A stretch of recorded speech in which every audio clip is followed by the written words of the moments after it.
Alright guys, what's going on? It's your boy Augy-E back again with another video, so let's go ahead and get right into the stories.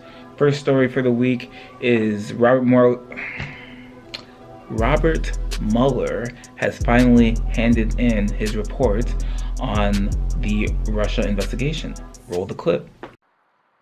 The Mueller report was produced in this building. Mueller was seen coming to work on Thursday, and TV crews staked out positions just outside on Friday, another sign that the Russia investigation was drawing to its long-awaited close. While the contents of the secret report are not yet known, official Washington was already in reaction mode, including President Trump.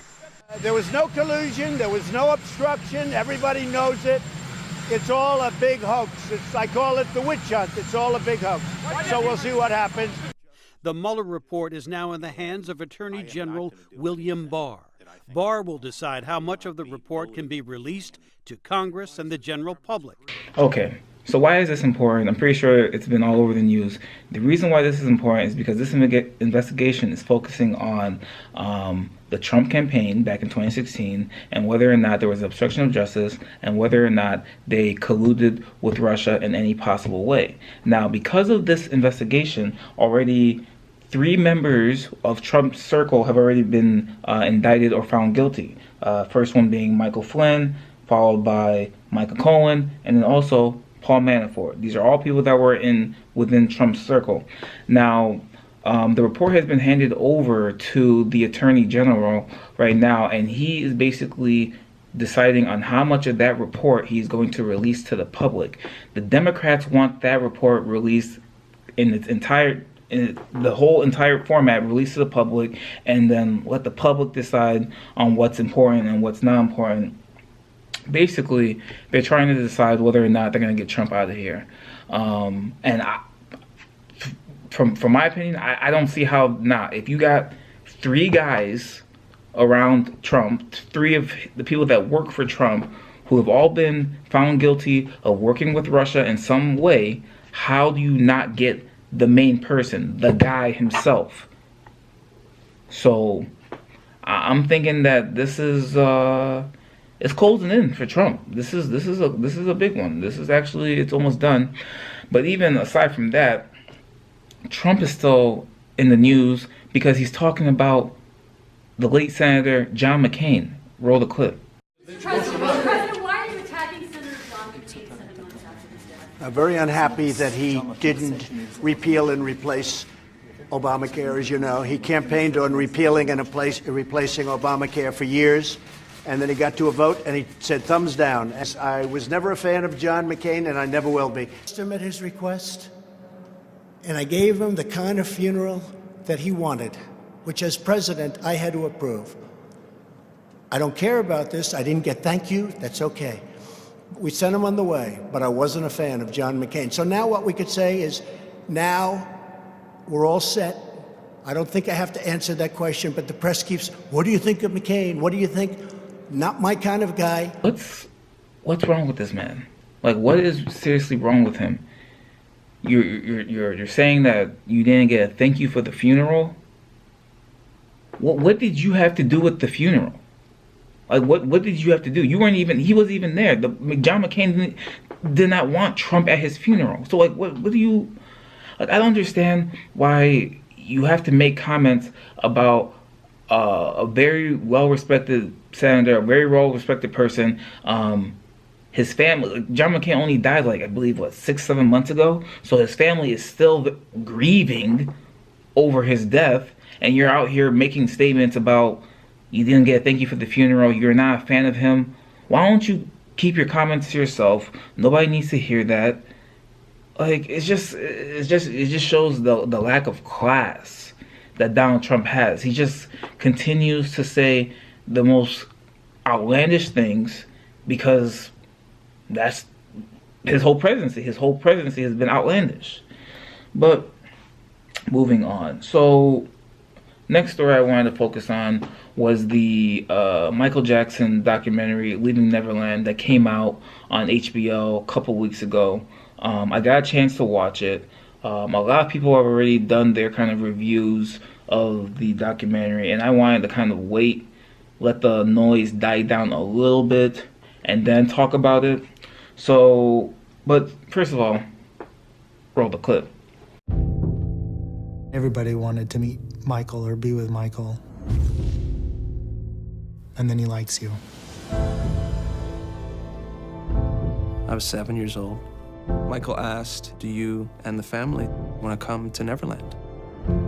We drive in and forget about all your problems. You were in Neverland. It was a fantasy. The days were filled with magical childhood adventure experiences. Playing tag, watching movies, eating junk food, anything you could ever want as a child. Wade, today is your birthday, so congratulations. I love you. Goodbye.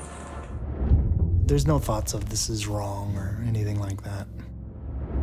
He told me if they ever found out what we were doing, he and I would go to jail for the rest of our lives. Secrets will eat you up. You feel so alone. I want to be able to speak the truth as loud as I had to speak the lie for so long. So the documentary focuses on two people, focuses on Wade Robson and James Sachuk. These were two children, two child stars. They worked with Michael Jackson when they were very young, and they had a very close relationship with Michael Jackson, particularly in the 90s and early 2000s.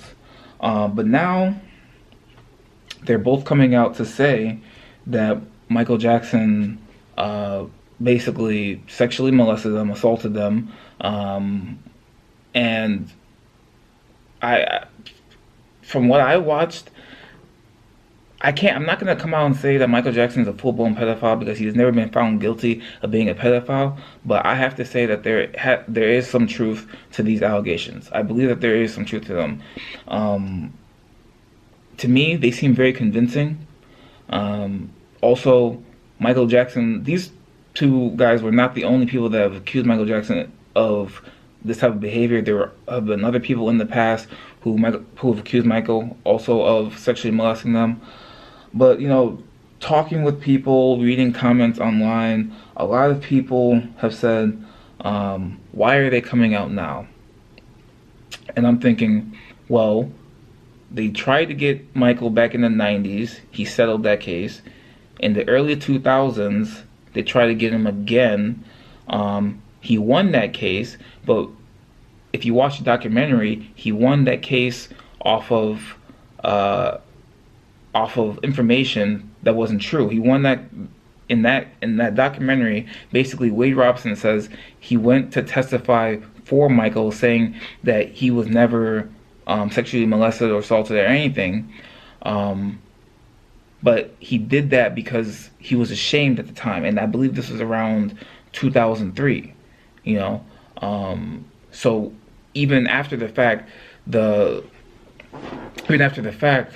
all of the jurors, they came out and said that the reason why they found Michael Jackson not guilty was really based off of that Wade Robson testimony, where he basically said that he was never touched by Michael, but Wade Robson came out after the fact and said that he was lying. You know, because again, he was, and he felt ashamed, and at that time, he couldn't come to terms with what had happened to him.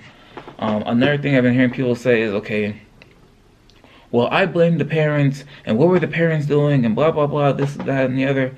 Well, the parents, I agree, do have some blame to take for this, but if we're going to split the blame up, it would be like 20% the parents' blame, 80% Michael Jackson's blame, okay? I can't put everything on them. At the end of the day, I have to put it on the alleged abuser, which is Michael. I can't put everything on the parents. The parents are not going to know. And then there are also people who are saying, well, they only want money. Well, in this country, I can't speak for any other countries. In America, when you have experienced some sort of gross misconduct or gross negligence as a result of someone else's behavior, you're eligible for some sort of financial compensation. We've seen it all the time. People sue other people because of things that happen. So that is just what goes on in this country. Whether you feel that it's right or wrong, that's just how America operates. But at the end of the day, I'm not gonna come out and say that he's a full-blown pedophile, because no court has ever found Michael guilty of that. But there was definitely some weird behavior going on. If you haven't watched the documentary, I would recommend watching that documentary. But moving on, another HBO documentary came out. It focuses on Elizabeth Holmes, who was the CEO of a company called Theranos. Roll the clip. What do you dream for? That less people have to say goodbye too soon to people they love. I had heard about Theranos and Elizabeth Holmes. But you know, her story is so compelling. She was going to herald a revolution in medical treatment in this country. It was obviously such an incredible story. A woman creating this $9 billion company. Everyone worshipped the ground she walked on. She could do no wrong. She was the next Steve Jobs. The idea with the Edison was to stick the lab inside the box. She wanted Edison devices in every home in America. This could be the apple of healthcare. You all are part of something that is going to change our world. What higher purpose is there? Elizabeth came to me, and she described her idea. It's impossible, physically. Elizabeth was lying about the accuracy of the blood tests. It's all a show. She didn't want anybody to see what was going on in there. We don't need to explain ourselves to competitive companies. She aligned herself with very powerful men who succumbed to a certain charm. She was deceiving investors to the tune of $400 million. It comes back to fake it until you make it. Can you tell us a secret? I don't have many secrets.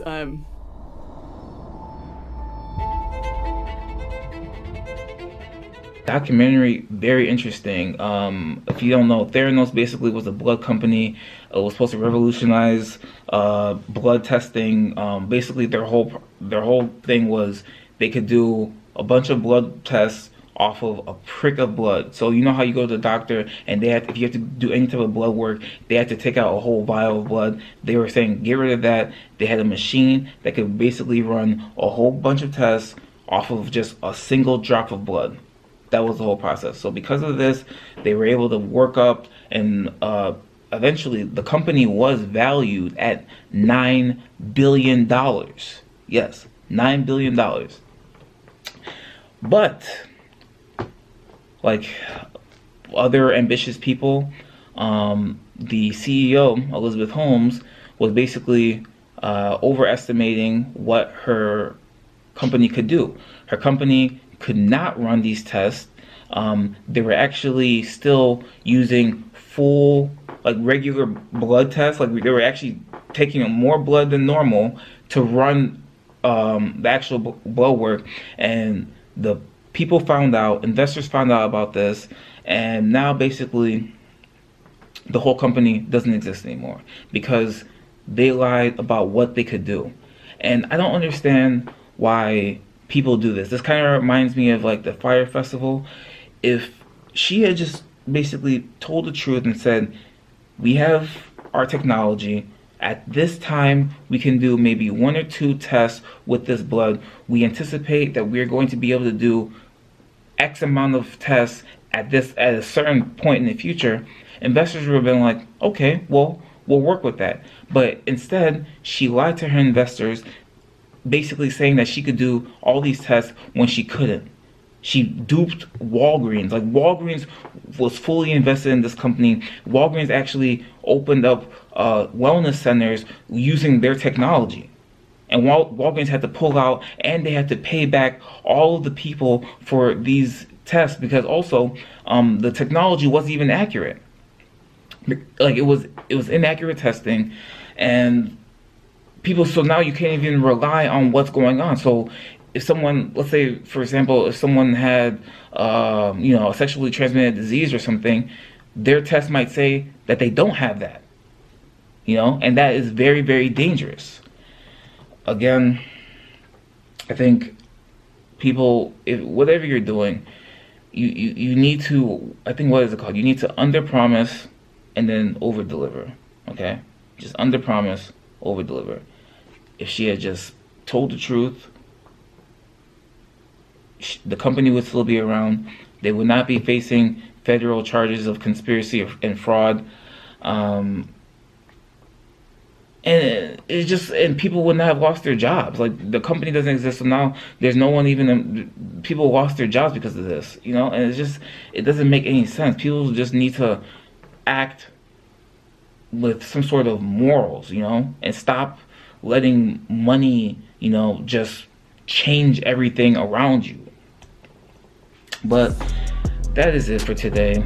Please like, share, and subscribe. I am Augy-E. You have a good day.